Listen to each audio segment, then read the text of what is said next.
Merci beaucoup. Pape Djibril Fall, vous avez la parole. Alioune Dieye se prépare.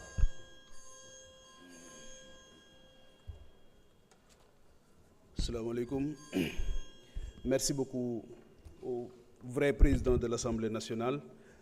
Assalamu alaikum, messieurs les ministres, monsieur le ministre des Finances, monsieur le ministre en charge des institutions, chers collaborateurs des ministres, chers collègues.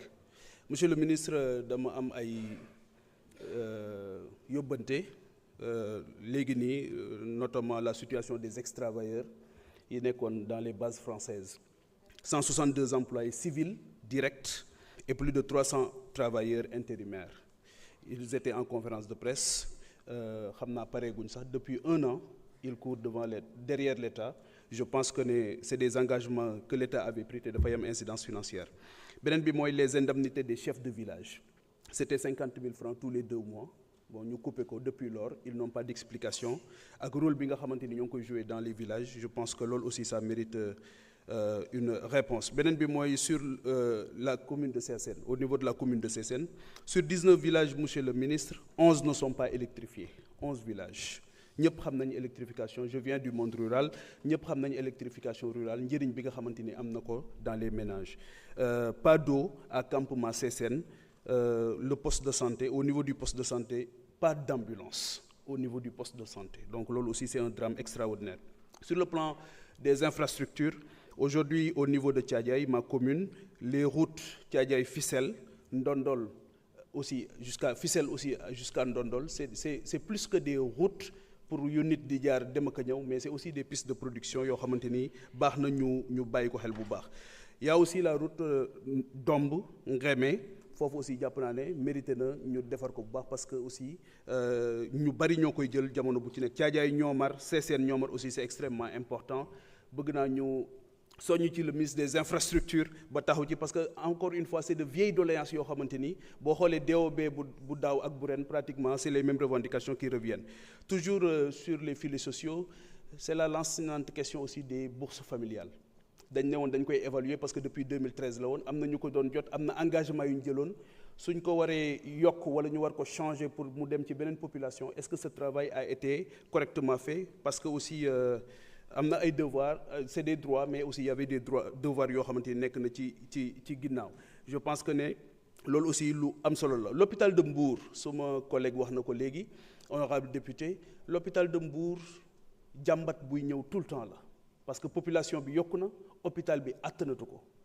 Et que li ci nekk ci drame social tamit kenn xamul ni mu toll. Bon ñi nga xamante ni ñëpp dëkk nañ Mbour tey jii gis nañ ne c'est un vrai problème au quotidien. Les gens sont sollicités au quotidien. Le personnel se bat énormément, mais encore une fois besoin bi rëy na rëyaay boo xamante ni parce que moo polarisé zone boobu yëpp. Et que ñëpp xam nañ ne Mbour c'est une démographie extrêmement importante. C'est la même chose aussi par rapport à l'hôpital de Thiadiaye.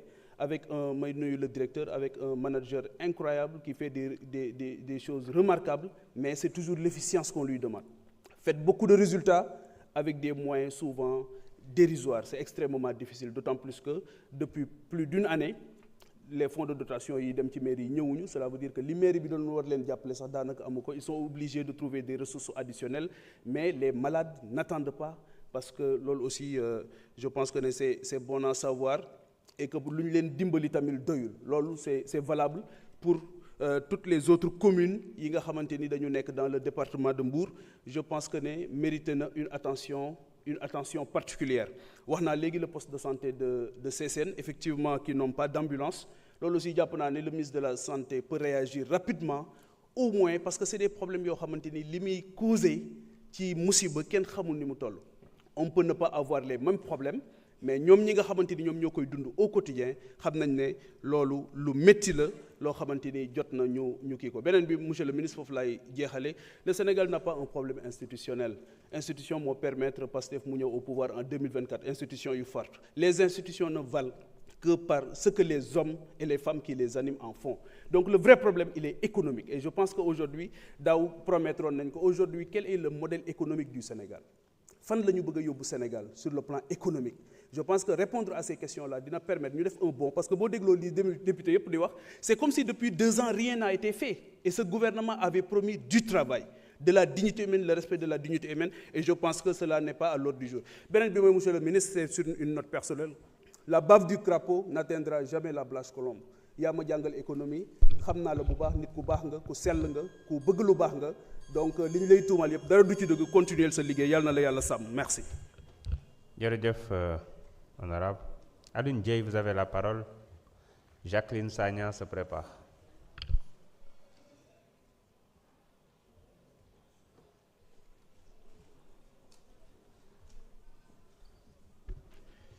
Merci monsieur le président de séance.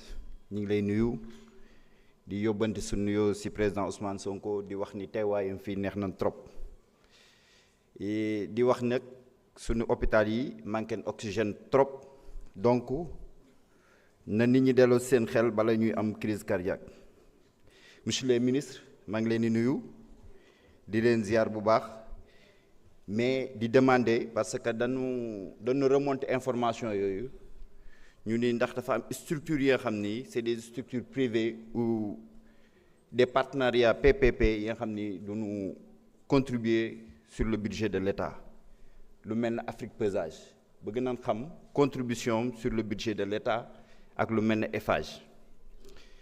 beneen bi ñuy wax mooy si budget 2026 bi dañ si inscrire la grande mosquée de Pâle. te ba léegi amuñu ci benn information par rapport ak le début des travaux ñu ciy laajte lu ngeen ñu ci mën jàppale ngeen jàppale ko parce que lu xalifa bi soxla la lu population bi di xaar boobu ba léegi la bi ñu gisee ñu inscrire ko ci budget bi vraiment dafa nekkoon un ouf de soulagement, mais ba léegi gis ñu le début des travaux. beneen bi mooy la route Ngalel Gandon parce que ku xam Saint-Louis xam nga ni Saint-Louis dugg fa yombul. mais la route Ngalel Gandon ñu débuté woon ko, mais ba léegi fi travaux yi yemoon fa la yem ñuy demander pour ngeen jàppale ñu ndax mu nekk luy désenclaver Saint-Louis. beneen bi ñuy wax mooy l'université de Saint-Louis, l'université Gaston Berger. service médical bi nekk ci situation bu difficile waxoon nañ ko fii daaw ñu ciy dellusiwaat ak restaurant numéro 1 depuis 2010 lañ ko créé woon. Resto 1 bi ak capacité bi université bi tollu mënatul servir lu bëri ñuy wax ngeen jàppale leen ci ndax vraiment seen situation bi mën a améliorer wu. beneen bi mooy rectorat bi de l'UGB am benn dette de presque 1 milliard depuis 2018 ñu koy traîner ñu bëgg nag vraiment lu ngeen leen ci mën a soutenir ngeen soutenir leen parce que seen situation bi aussi budgétaire xaw woyof ci ñoom tuuti. beneen bi ñuy wax mooy l'aménagement de la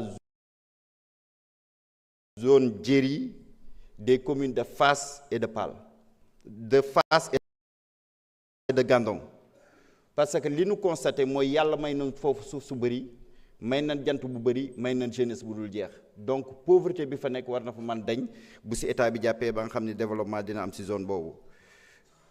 beneen bi mooy PUDC dafa bari village yoo xam ni dafa commencé woon électrification bi mais ñu constaté que depuis 2 ans les travaux dafa arrêté def nañ presque l'essentiel des travaux mais bàyyi nañ ko fa dem na depuis 2 ans lu mel na Tëddibiti lu mel na Mérina Sall dëkk yu mel noonu def nañ li ñu war a def yëpp mais population bi boobu ba léegi mën ñu am courant bi yegsi ci ñoom.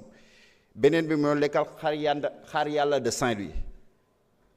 bëgg nañ aussi ngeen jàppale leen pour que vraiment réhabilité waat ko parce que yàqu na yaxeet. beneen bi ay remerciements la yu may adressé au DG de la SONES Abdou Kane vraiment mu nekk ku ñuy jàppale ci wàllu ndox ci zone boobu mar bi ñu fexe ba nga xam ni dañ koy wàññi vraiment mi ñu ci jàppale donc ñu koy adresser nos vifs remerciements. beneen bi ñu souhaiter bonne chance à tous les bacheliers du Sénégal mais surtout aux bacheliers du département de Saint-Louis. Merci beaucoup monsieur le ministre. Merci honorable. ñu ngi jox kàddu gi Jacqueline Sagna. Jogomay Diaw mën nga waajal.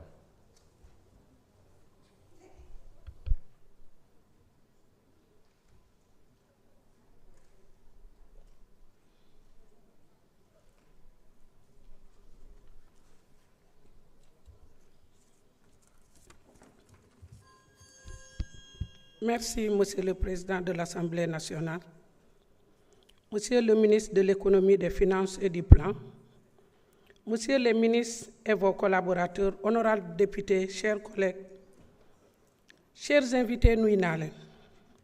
Mon intervention porte sur la souveraineté alimentaire, une préoccupation légitime de l'agenda national